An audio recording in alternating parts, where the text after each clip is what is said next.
안녕하세요. 김수호입니다. 2022년 여름방학 확률과 통계 특강 안내하는 영상입니다. 시작해 보겠습니다. 네, 전 이런 사람인데요. 오늘은 공부 열심히 했고요. 책도 열심히 썼고, 그럼 최근에는 학부 수학과 교과서 보니까 열심히 했습니다.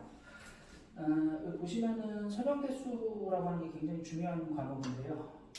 프리드버그 교과서가 전 세계적으로 가장 권위 있는 교과서라고 보시면 돼요. 네, 그 책 한국어판을 제가 최근에 번역을 했습니다. 그 슈타인 복수해석학 같은 경우도 복수해석학이라는 분야에서 굉장히 권위 있는 책인데 그 책도 제가 최근에 번역을 했죠. 예. 일단 보시면은 이제 제가 어머니들이 더 관심 있는 경력은 티칭 경력일 테니까 티칭 경력 보여드리면 이렇고요. 서울에서 지도한 학교가 제가 한 20년 정도 지도를 했기 때문에 이걸 다 적으려고 하면 아마 이게 별 의미가 없죠. 새카맣게 적을 테니까 큰 의미는 없을 것 같아서 최근에 지도한 학생들 생각나는 대로 일단 적었고요. 그 다음에 대전 지역 지도학교는 이렇습니다. 약간 길어진 것 같아서 이렇게 했어요. 사실 그러니까 이제 전문가 입장에서는 어느 학교를 지도했냐 지도하지 않았냐가 그렇게 중요한 건 아닌데 어머니들은 중요하게 생각을 하셔갖고 한번 말씀을 드렸고요. 자, 그 다음 중요한 건 이거죠. 오직 결과로 말을 해야 될 겁니다. 자, 보면은 요거는 올해 1학년 학생인데요. 중간고사하고 기말고사하고 다 100점이 나왔습니다. 쉽지 않은 일인데 이런 결과가 나와서 저도 좀 놀랐어요. 굉장히 기쁘고. 자, 그 다음에 요 밑에 요거는 뭐냐면요. 작년 고1 학생이었거든요. 그러니까 1학년 1학기 때 내신 준비를 혼자 해보겠다고 했던 거예요. 그때 뭐냐면 4등급이 나왔던 거죠. 그래서 굉장히 학생이 실망하고 자신감도 없는 상태에서 저를 만났는데 한 학기 동안 열심히 공부를 했더니 2학기 때는 등급이 2등급으로 바뀌었습니다. 굉장히 신나하면서 성적이 오르고 하니까 자신감도 없고 신나하고 하면서 열심히 하고 있거든요. 그래서 얼마 전에 연락 온 건 이 친구가 수학일 시험 끝나고선 저한테 수학일 전교 2등한 것 같다고 저한테 연락이 왔습니다. 자, 그 다음에 보시면은 요거는 제가 서울에서 지도한 결과인데요. 이 친구가 이제 중학교 3학년 때 그 철없을 때 만나서 어떻게든 공부를 최선을 다해서 안 하려고 할 때 만나갖고 제가 수업을 했었는데 열심히 해서 물론 다 이 경우 다 세 가지 다 뭐 저만 막 어떻게 한다고 되는 건 아니고 학생이 또 그만큼 열심히 한 거죠. 그래서 이렇게 좋은 결과를 받았습니다. 그래서 그러니까 티칭하면서 보람 있는 것 중에 하나가 뭐냐면은 이런 식으로 이제 학생이 좋은 방향으로 인생이 바뀌는 걸 보는 게 굉장히 뿌듯합니다. 네, 일단 보시면은 자 이제 확률 통계를 이제 2학년 2학기 대비용으로 지금 들으시는 거잖아요. 그래서 이제 아셔야 할 거를 이제 좀 말씀드릴 텐데요. 자, 이제 학종과 수능 중에 분명히 선택을 해야 됩니다. 우리 아이가 학종으로 갈지 수능으로 갈지 판단을 해야 되고요. 그러니까 지금 학종, 그러니까 지금 내신 등급이 유지가 됐을 때 원하는 학교를 갈 수 있을 것 같다. 그럼 열심히 학종을 준비를 해야겠죠. 꾸준히. 그리고 지금 등급으로 택도 없다. 그러면 이제 수능으로 방향을 확 틀어야 됩니다. 그러니까 보통 이런 경우가 있어요. 둘 다 자신이 없을 때 둘 다 끌고 가야 될 것 같아요. 이러시는 경우가 많은데 그러면은 그게 하나만 해도 힘든데 하나만 해도 될까 말까 확신이 없는데 그게 자신이 없다고 둘 다 끌고 가겠다는 게 죽도 밥도 안 됐다는 소리거든요. 지금 이제 과감하게 판단을 내려야 할 때다라는 걸 좀 아셨으면 좋겠고요. 자, 그 다음에 보면은 이제 수능 선택 과목 관련해서 이제 꿀팁인데요. 작년 수능부터 확실히 이런 경향이 나타나고 있습니다. 근데 보면은 올해 6월 모의평가 수학 영역을 보면은 미적분 1등급 컷이 83점이고요. 학문활동도 1등급 컷이 89점입니다. 컷이 높으면 더 좋은 거 아닌가 이러면 안 됩니다. 이거는 89점 맞아야 간신히 1등급 뜨는 거고 얘는 83점만 맞아도 1등급이 뜬다는 소리입니다. 그러니까 이게 6점의 페널티가 발생한 거죠. 확률과 통계를 선택했다는 것만으로. 그리고 이게 만점 가까이 90점 이상 받는 학생들이 그냥 똑같은 92점을 받았는데 내 평균 점수가 더 튀어버리고 뭐 이런 일이 충분히 발생할 수 있다는 소리거든요.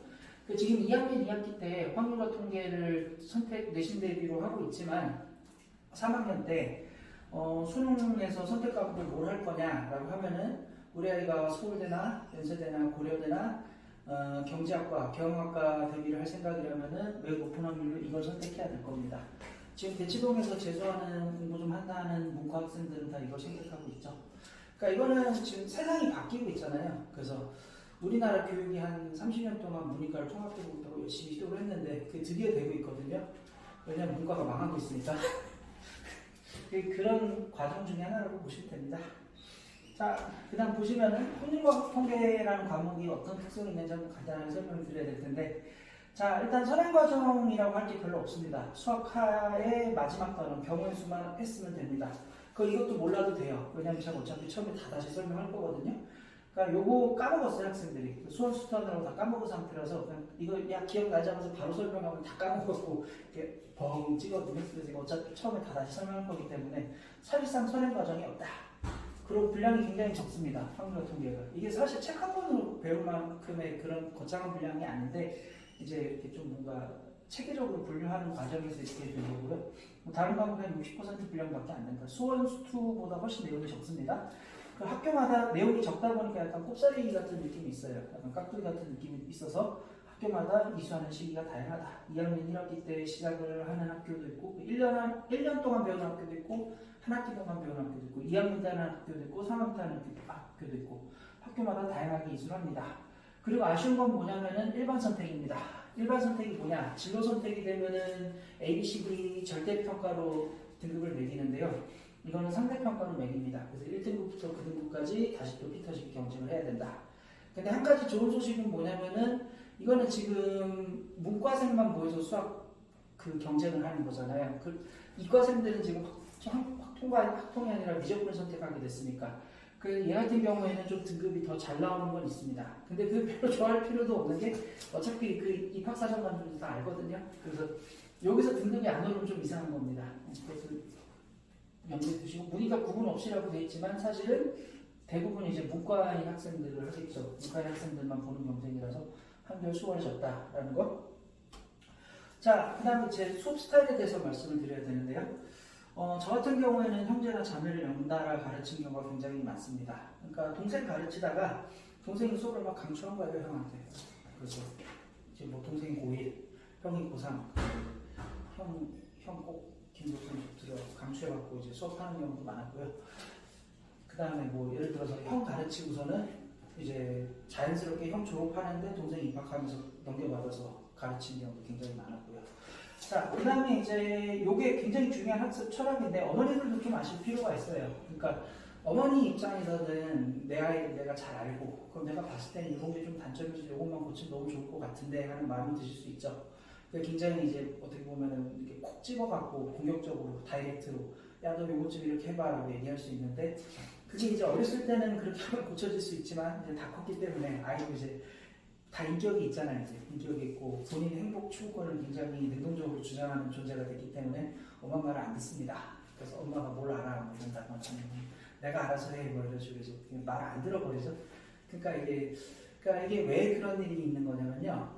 그러니까 이게 내용도 본질도 중요하지만 형식도 중요한 거거든요. 그러니까 그걸 이렇게 다이렉트하게 말하면 사람이 방어분념이 생기잖아요. 그러니까 그게 이제 이렇게 딱 내용을 보고 받아들이는 게 아니라 그 형식에 딱 공격적인 어떤 위압감을 받아서 딱 마음을 닫아버린단 말이에요. 그렇게 하면은 아무래도 좀 이게 커뮤니케이션이 안 돼서 사이가 나빠지는 경우가 많습니다. 그래서 좀 이럴 때는 이제 약간 해하고 뭐 구름하고 이렇게 뭐 여행자의 코트를 벗길 때 하듯이 이렇게 좀 약간 햇볕 정책을 좀 해야 된다라는 거. 그래서 저는 이제 그런 식으로 수업을 합니다. 그래서 처음에 아이가 뭔가 제가 볼 때는 이렇게 하면 안 될 것 같은데 이렇게 한다. 그럼 처음부터 야 너 그렇게 하지 마라고 딱 다이렉트로 말을 하기보다는 일단 아이 말을 들어보는 거죠. 야 너 이거 왜 이렇게 했어? 아이가 막 설명할 거 아니야. 뭐 이렇게 한다고. 근데 이제 얘기를 들어보고 그래 네 말도 그런 거는 맞는 것 같아. 그래서 너의 그런 특성을 얘기해 줄게. 근데 이제 나는 요런 요소를 보면은 너가 이렇게 하는 것보다 이렇게 하는 게 좀 더 효과적일 것 같아. 뭐 이런 식으로 이제 그러니까 선택할 어떤 여지를 주면서 이제 수업을 합니다. 그리고 이제 그걸 한 번만 해서 바뀔 리가 없거든요. 그 첫 시간에 이렇게 말하고 또 다음 시간에 또 한 번 슬쩍 말하고 그 다음 시간에 또 말하고 이런 식으로 반복해서 말하면서 가랑비에 옷 젖듯이 바꾸는 것이 제 전략이다라는 거. 그 다음 이제 중요한 게 이거죠. 마음 편히 질문할 수 있는 유대감정서. 그러니까 뭐냐면요. 그러니까 이게 현장 강의라는 걸 왜 오는 걸까요? 그러니까 그냥 뭐 내용 그냥 강의 듣고 이해되는 거면 인강 들으면 되겠죠. 근데 왜 인강에는 현장 강의를 듣는 거냐? 그러니까 왜 힘들게 왔다 갔다 하면서 듣냐라고 하면은 이제 내가 궁금한 걸 물어보고 싶은 거잖아요. 그래서 그러니까 수학이라는 게 원래 그렇습니다. 이게 지식 과목이 아니라 응용 과목이기 때문에 그냥 선생님이 문제 푸는 거 볼 때는 아는 것 같은데 막상 내가 문제를 풀어보면 잘 안 된단 말이에요. 그러면 이제 이게 내가 문제를 푼 거를 갖고 와서 선생님 저는 들을 때는 알 것 같았는데 해보니까 잘 안 돼요. 왜 그럴까요? 라고 하면서 이제 이렇게 커뮤니케이션이 되는 게 굉장히 중요한 거거든요. 근데 이제 처음에 오면은 저를 처음 보면은 학생이 불편해서 저한테 그렇게 맘 편히 질문을 못 하겠죠. 그래서 그런 걸 이제 좀 질문을 이끌어내는 어떤 노하우가 있습니다. 그래서 학생이 마음 편히 질문할 수 있게 해준다라는 거. 자, 그 다음 보시면 알겠지만 저는 수업 스타일이 맹장이라기보다는 약간 덕장 스타일입니다. 그래서 그러니까 뭔가 이렇게 깃발을 꽂고 닥치고 따라와 이런 스타일보다는 이렇게 설득하면서 이렇게 햇볕 정책을 많이 구사하는 타입이다라는 거고요. 근데 이제 그렇다고 해서 학생이 뭐 내일이야 뭐 이러고 있는데 그걸 내비둘 수는 없잖아요. 그 무책임한 거겠죠. 그럴 때는 좀 따끔하게 혼을 낼 때는 있습니다. 그러니까 아니다 싶은 게 어떤 거냐면은 숙제 내준 거를 안 갖고 왔어. 왜 안 갖고 왜 숙제 왜 안 했냐 잃어버렸대. 그럼 이제 야, 너 숙제를 잃어버렸으면은 나한테 빨리 연락을 해서 이메일로 보내달라고 해서 풀든지 그래야지 손 놓고 있다 그냥 이제 와서 잃어버렸다 그러면 어떡하냐 그러면 이제 또 막 핑계를 대잖아요.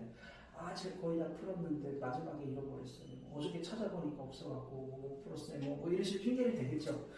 그러면 이제 사실 그게 뭐 진짜 그럴 수도 있지만 매우 높은 확률로 이제 그냥 안 해놓고선 증거인멸했을 가능성이 높겠죠. 뭐 예를 들어서 또 그런 것도 있죠. 예를 들어서 시험을 보는데 시험보다 좋다. 뭐 이런 것들. 그 다음에 숙제를 또 안 해왔어. 근데 숙제를 안 해와서 클리닉 시간에 이제 저한테 모르는 걸 질문을 해야 되는데 숙제를 해온 게 없으니까 질문할 게 없죠. 그럼 이제 제가 야, 너 그러면 클리닉 시간 동안 일단 문제를 먼저 풀어. 그 문제 풀고 이제 모르는 거 생기면 나한테 질문해. 이렇게 했겠죠. 그래서 이제 클리닉 시간에 문제 푸는 거 얘가 문제 풀고 있고 나고 이제 다른 학생들 질문을 받아주고 한 바퀴 돌고 다시 열었더니 얘가 졸고 있어. 뭐 이런다거나. 이러면 이제 이게 학생이 지금 공부할 의지가 없다는 거는 뭔가 정신줄을 놨다는 거니까 그럴 때는 이제 제가 한번 작정하고 한번 박살을 내야겠죠. 그럼 이제 야, 너 지금 정신 못 차려? 너 지금 최선을 다하는 거야? 이러면서 소리 한번 질러주고 뭐 이래야겠죠. 근데 이제 그럴 거면은 제가 한번 어머니한테 전화를 드릴 겁니다. 아무개가 지금 이러이러한 모습을 보여서 제가 볼 때는 지금 상태가 심각하니까 제가 한번 따끔하고 혼을 내려 합니다. 괜찮으실까요? 하고 한번 말씀드릴 거예요. 그리고 이제 그래서 한번 제가 정색하고 혼내면 학생이 분명히 삐지거든요. 입이 대빨 나와갖고 그냥 집에 가서 학원 안 간다고 선생님 별로라고 그럴 거거든요. 근데 이제 그럴 때 좀 어머니께서 중심 좀 잘 잡아주셔야겠죠. 네, 그래서 근데 고등학생쯤 되면 이런 게 많지는 않아요. 이럴 거면 아예 학원을 안 올 겁니다. 엄마가 억지로 가라고 해도 나 하기 싫다고 안 오겠죠. 앵간하면은. 자, 그 다음에 넘어가서 자, 그래서 보면은 성취도 관련해서 연락드리는 거는 저는 문자보다 전화를 선호합니다. 그러니까 선생님에 따라서 몇 시간 혹은 뭐 일주일에 한 번씩 뭐 학생 시험 본 거, 그러니까 뭐 시험 본 거 평균 점수 상위 50% 점수, 아니 점수 딱 해서 딱 보내는 경우가 많은데 그렇게만 보내면 아무래도 어머니 입장에서는 좀 힘드실 수 있죠. 왜냐하면 뭐 점수가 잘 나왔다 그러면은 기쁘겠지만 그 상위 50% 이상의 점수를 받기는 쉽지, 그러니까 상위 50%의 평균 점수보다 더 높은 점수를 받기는 쉽지 않잖아요. 그거는 한 25%의 학생만 말하는 거잖아요. 그러면은 이제 대부분의 학생 같은 경우에 그렇게만 문자 딱 보내면 분명히 싸우거든요. 아이하고 어머니하고 싸운단 말이에요. 너 좀 더 열심히 해야지 성적이 이게 뭐냐고. 나 지금 열심히 하고 있는데 왜 괜히 나한테 그러냐고 싸우잖아요. 이제 그게 많이 보이니까 제가 그렇게 문자를 못 보내거든요. 그럼 이제 문자를 보낼 거면은 이제 지금 평균 점수는 이렇고 아이 점수는 이런데 지금 아이가 뭐 요런 게 부족해갖고 점수가 좀 잘 안 나는 거고 제가 볼 때는 지금 열심히 하고 있으니까 걱정하지 마시고 시간 해결해줄 문제다 믿음을 갖고 기다려달라 이렇게 막 붙여서 설명을 해야 되는데 그거를 제가 매 시간 매 학생마다 그렇게 보내려고 했더니 쓰러지겠더라고요. 저는 그렇게 못하겠다. 그래서 저는 그냥 연락드릴 일 있을 때 문자를 드립니다. 전화를 드립니다. 그러니까 학생 특성이 이제 좀 충분히 제가 관찰해서 뭔가 말씀드릴 게 있으면 한 번씩 전화를 드릴 거예요. 그 어머니께서도 궁금하신 게 있으면은 저한테 어렵게 생각하지 마시고 전화를 주시면 됩니다. 제가 화면 제일 처음 초반에 전화번호 띄워놨었죠. 거기로 전화 주시면 됩니다. 자, 그 다음에 숙제는 일주일에 한 150문제 정도 줍니다. 그러고 보면은 이건 학생 실력 고려해서 맞춤을 준다. 그러니까 수업 해봤을 때 좀 잘한다. 너 좀 친다. 그러면 이제 좀 약간 어려운 문제를 주는 거고요. 그러니까 내신 기출 단원별로 분류된 걸 바로 풀게 시키는 거죠. 그런 경우는. 그 다음에 그렇지 않다. 얘는 지금 한 중간 정도 하는 것 같다. 뭐 중간 난이도 교재가 있고요. 아니다. 얘는 좀 기초를 해야 된다. 그러면 기초 난이도 교재가 있습니다. 다 정해져 있으니까 그 아이 수준에 맞게 제가 교재를 준다는 거고요. 그 다음에 시간이 좀 특이하죠. 왜냐면은 제가 이제 주중에는 서울에 있고 주말에만 대전에 와서 수업을 하거든요. 그러니까 이제 수업할 것 많고 2학년들 학생들 대상으로 하니까 그러다 보니까 부득이하게 일요일 오전에 수업을 잡았습니다. 그리고 일주일에 한 번만 수업을 하기 때문에 이 수업 같은 경우는 3시간 수업이 아니라 4시간 수업을 합니다. 4시간 수업을 한다. 원래 일요일 아침에 수업하는 걸 좀 꺼리는 게 그러니까 일요일 아침은 학생들이 원래 쉬는 시간이잖아요. 이 시간에 오면 좀 학생들이 상태가 안 좋거든요. 좀 피하는데 이번에는 부득이하게 이때 수업을 해야 될 것 같습니다. 예. 자, 그다음 넘어가서 자 예상 진도는 이렇습니다. 그 5번 수업해서 끝낸다. 그러니까 아까 확률 통계가 내용이 좀 적다 그랬죠. 그래서 굳이 2번씩 할 필요는 없을 것 같고 근데 일주일에 한 번씩 하는데 5번 만에 끝내려고 하니까 3시간씩 수업하면 좀 모자라더라고요. 그래서 시간 1시간씩 늘려서 4시간씩 5번 수업한다 라고 보시면 되고요. 자, 그 다음에 이제 요거는 제가 어떤 교육 철학 관련해서 어머니께 한번 당부드리고 싶은 거라서 말씀드리는 건데요. 그러니까 이제 2학년 2학기니까 아마 어머니들도 아실 거예요. 근데 이제 처음에 1학년에서 막 올라왔을 때 이제 어머니들도 이제 좀 약간 자신감이 뿜뿜하잖아요. 자신감 뿜뿜하고 이제 우리 아이가 내신 잘 딸 거다 뭐 이런 것도 있고 하다 보니까 어머니들이 이제 여기저기 학원을 좀 쇼핑하는 경우가 많죠. 학원 쇼핑하면서 이제 뭐 요 선생님 뭐 여기 좋다고, 저 선생님 저기 좋다고, 그러고 이제 뭐 이 선생님 뭐 해줘요, 뭐 이런 거 물어보고 그러고 이제 그럼 이제 저한테 이제 스무고개 하거든요. 그래서 이제 뭐 다른 학원 입시 설명회 가고 뭐 들은 게 있어요. 아무개 선생님 뭐 어느 학교 내신 경향은 이렇다. 그럼 이제 그걸 딱 듣고 와서 저한테 물어보는 거예요. 뭐 어디 학교는 서술형 비율이 어떻게 돼요? 뭐 이런 거 물어보는데 되게 좀 그렇게 중요한 내용이 아니거든. 그러니까 중요한 내용은 아니거든요. 서술형 비율이 몇 프로다 이게 국어나 영어는 모르겠는데 수학에서 서술형 비율이 어떻고 뭐 이런 거 다 저도 알고 있습니다. 뭐가 중요하고 이 학교에서는 뭘 어떻게 좀 조심해야 되는 다 알고 있으니까 그런 거 물어보면서 이렇게 하시는 건데 그러면 이제 좀 기분이 썩 좋진 않죠. 근데 이제 그거 관련해서 말씀드리고 싶은 게 뭐냐면요. 어머니들이 그렇게 막 이렇게 학원 쇼핑을 심하게 하면은 아이한테도 그 태도가 좀 물들어요. 그래서 아이가 처음 왔는데 이제 이게 막 적극적으로 막 뭔가 배워보겠다는 그런 태도가 아니라 약간 자기가 학생이 아니라 오디션 심사위원이라고 생각하는 경우가 가끔 있거든요. 그래서 딱 와갖고 이제 자 한번 설명해봐. 네가 얼마나 잘 설명하는지 내가 한번 판단해볼게. 내가 심사 한번 해줄게. 뭐 이런 태도로 앉아있는 경우가 가끔 있습니다. 그럼 이제 좀 이게 학습이 제대로 안 되겠죠. 제가 원하는 학습 효과가 안 나오는 거거든요.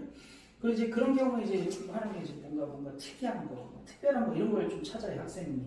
그러니까 오디션 보는 거지 진짜 무슨 너는 노래를 평범하게 부르는구나. 너는 창법이 평범해서 너는 다음 단계 못 가겠다. 뭐 이런 식으로 이제 생각을 할 거거든요. 근데 보면은 빠르고 즉각적인 거를 공부에서 찾으면 좀 별로 좀 문제가 있죠. 그러니까 빠르고 즉각적인 거는 대부분 담배나 술이나 마약처럼 몸에 안 좋은 경우가 많습니다. 그러니까 몸에 좋은 것들, 식단 관리를 한다거나 운동을 한다거나 이런 거는 한두 번에서는 효과가 안 나오죠. 꾸준히 해야지 효과가 나오는 경우가 많습니다. 그래서 제가 드리고 싶은 말씀 뭐냐면은 어머니께서 저를 전적으로 믿어주셔야 한다. 그래서 그 스카이캐슬에서는 그가 참 뭐 아주 악명했지만 저는 이제 글을 안 그러거든요. 그러니까 이제 제가 하는 말을 듣고 제가 이 선생님 스타일이 우리 아이랑 맞는 것 같다. 어머니께서 보시기에도 믿음이 간다. 그러면 이제 전적으로 믿고 맡겨줬으면 좋겠어요. 이병철 회장이 이런 말을 했습니다. 사람이 의심스럽거든 쓰지 말고 사람을 쓰려거든 의심하지 말아라. 저도 이제 이 말이 정말 중요하다고 생각해요. 그래서 그러니까 제가 수업을 할 때 그러니까 아이한테 어떤 말을 할 때 이게 쑥 박히면서 이렇게 뭔가 이 아이가 뭔가 이게 이 내용을 이렇게 소화한다는 느낌을 받을 때가 있고요. 어떨 때는 이렇게 딱 말을 하면은 이렇게 툭 튀겨나간다는 느낌을 받을 때가 있어요. 그러면은 사실 이렇게 툭 튀겨나가는 느낌 받으면은 이제 수업하기도 힘들고 이제 그렇죠. 저는 속으로 쟤는 파이다 이렇게 생각을 하게 되는 거죠. 그래서 똑같은 수업을 하는데 어떤 친구는 굉장히 놀라운 변화가 일어나고 6개월 뒤에 어떤 친구는 특별한 게 없다고 해서 그냥 뛰쳐나가고 이런 거가 있습니다. 제가 또 하나 말씀드리고 싶은 게 그러니까 이런 경우 있어요. 그러니까 김우섭 쌤 스펙을 봤더니 굉장히 뭔가 대전에서 보기 힘든 특이한 스펙이고 화려해서 대치동에서도 보기 힘든 스펙입니다. 예. 네. 그래서 한번 보내봤는데, 그 아이가 뭐 평범하다 그러더라. 그래서 뭐 실망했다. 뭐 이런 경우 가끔 있거든요. 제가 드리고 싶은 말은 뭐냐면은, 그러니까 맛집에 한번 비교해 볼게요. 맛집에 비교해 보면은 한 입 딱 먹으면 되게 맛있는 식당이 있죠. 와, 진짜 맛있다는 식당도 있고요. 그 다음에 이제 그냥 한 입 먹었을 때는 평범한데 이게 왜 맛있는지 잘 모르겠는데 하는 식당도 있습니다. 맛집이라고 하는데. 그래서 1시간 동안 기다려서 내가 이런 음식, 이 정도 음식 먹으려고 내가 1시간 기다렸나 하는 맛집들도 있거든요. 근데 그런 맛집 같은 경우에 저는 이게 시간이 지나보면 좀 알겠더라고요. 무슨 소리냐면 밥 먹고 나와서 보면은 속이 편안해, 아무도 끼고. 그럼 이제 그럴 때 좀 느끼는 거죠. 먹을 때는 그냥 평범하다고 생각했는데, 그냥 뭐 먹어줄만 한 거지, 이게 맛있네 했는데, 먹고 나서 시간 지나 보니까 속이 안 부대끼고 편안하고 소화도 잘 되고 그런다거나, 아니면은 그 다음에 발을 잘라고 누웠는데 갑자기 그 맛이 또 생각나는 거. 그때는 처음 먹을 때 몰랐는데, 먹고 나서 보니까 좀 약간, 또 생각나네 하면서. 그럼 이제 한 번, 두 번 가다 보면 그 맛에 빠지는 거죠. 그러니까 이제 볼매라는 말 있잖아요. 볼수록 매력이라고. 저는 그런 스타일이라고 생각을 합니다. 그래서 어머니께서 이제 이 설명 영상을 보고 믿음이 간다면은 일단 적어도 6개월 동안은 이 확률통계 하는 동안은 저를 전적으로 믿고 맡겨주셨으면 좋겠어요. 그걸 좀 강조드리고 싶어서 요 마지막 요 말씀 드렸고요. 자, 마쳤습니다. 그래서 궁금한 거 있으면은 마음 편히 연락 주시면 됩니다. 감사합니다.